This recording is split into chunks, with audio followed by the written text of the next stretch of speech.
Did you know that the World Health Organization released an article stating that 700,000 people commit suicide every year?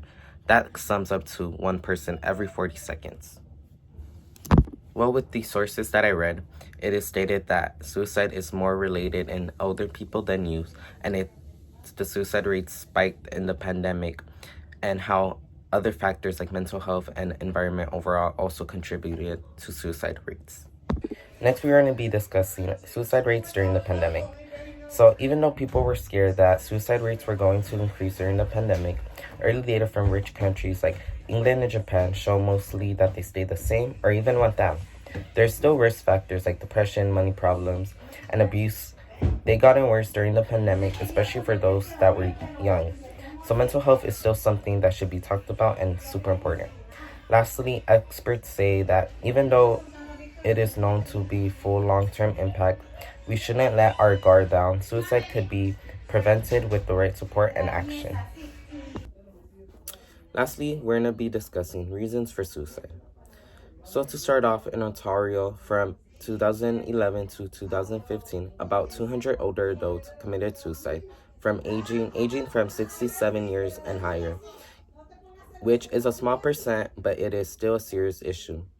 Next, suicide was more common in people that lived in rural areas and had health problems and mental illnesses like dementia.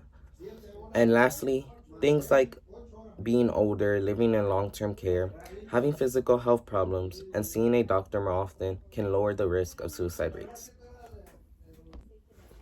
So to conclude, overall with these three articles that I have given you guys, it is shown that suicide rates are among more older people, people that live in rural areas, and people who have mental health problems.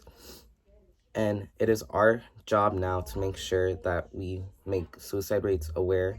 We make sure that we check in on our friends, family, anyone that we feel like has distanced themselves. And overall, just make sure we respect everyone's mental health. So first, we're going to discuss the people affected.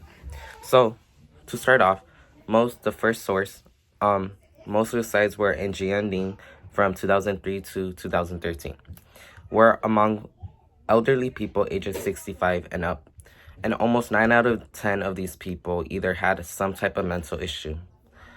Second is elderly women had higher suicide rates than men, which is different from what seems in the Western countries. And lastly, suicide rates went down overall during the 10 years, especially for those who had psychiatric problems. But rates stayed high for those who had mental health issues, especially after the age of 65.